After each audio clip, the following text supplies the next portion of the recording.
Баарыңыздарга салам. Бүгүн ушул пирогдон эң оңой жасалуу рецепти менен бөлүшөмүн. Бул пирог аябай даамдуу жана жумшак болуп чыгат. Ал керектүү болгон продуктыларды описание жазып калтырам. Эң алгач эле 3 жумуртканы бир идишке чагып алабыз дагы.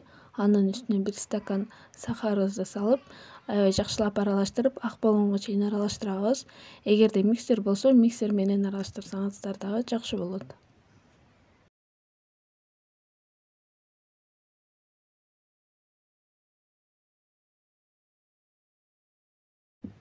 Мен бардык кошулчу нерселерди бир гана стаканда алып, ошол менен гана ченеп алдым.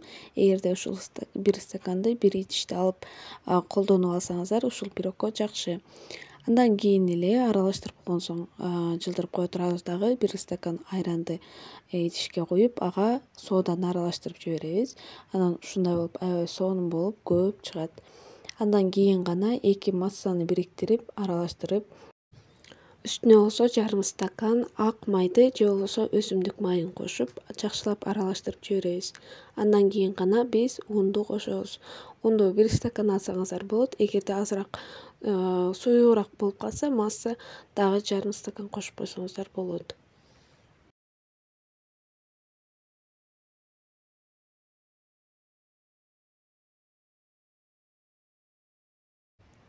Масса даяр болгондон кийин мен кичинекей идишке өзүнчө бир аз бөлүп алдым. Буга мен пищевой краситель кошуп, өзүнчө бир свет чыгарып алам.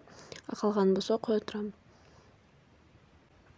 Мен кызыл түстү тандадым. Бир гана капля жетиштүү болот. Ошондуктан ушундай кылып аралаштырсам, эң аягында менде розовый цвет чыкты. Сиздер дагы ушундай красительден алып колдонсоңуздар болот.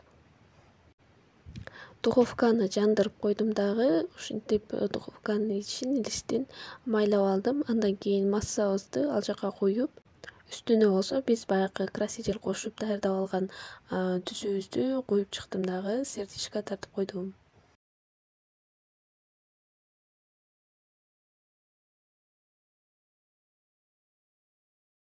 Эң аягында болсо ушундай болгон жүрөкчөлөр чыкты жана мен өзүмдүн фантазияма кошуп ушундай кылып кооздоп койдум. Сиздер дагы ар кандай кылып кооздосоңуздар болот. Кооздоп бүткөн соң мен духовкада 185 градуста 15 мүнөттө бышырып алдым. Менде ушундай болуп бышты. Эң акырында ушундай жумшак болгон пирогдор чыгат. Массаны дагы көбөйтүүнү кааласаңыздар, ошол эле мурунку рецепттен дагы бир аз кошуп даярдай берсеңиздер болот. Эң аягында ушундай кусокторго бөлүп, тарелкаларга салып, үстүнө болсо сахарный пудрадан себип койсоңуздар дагы аябай жакшы чыгат. Көңүлдүү көрүүнү каалайм.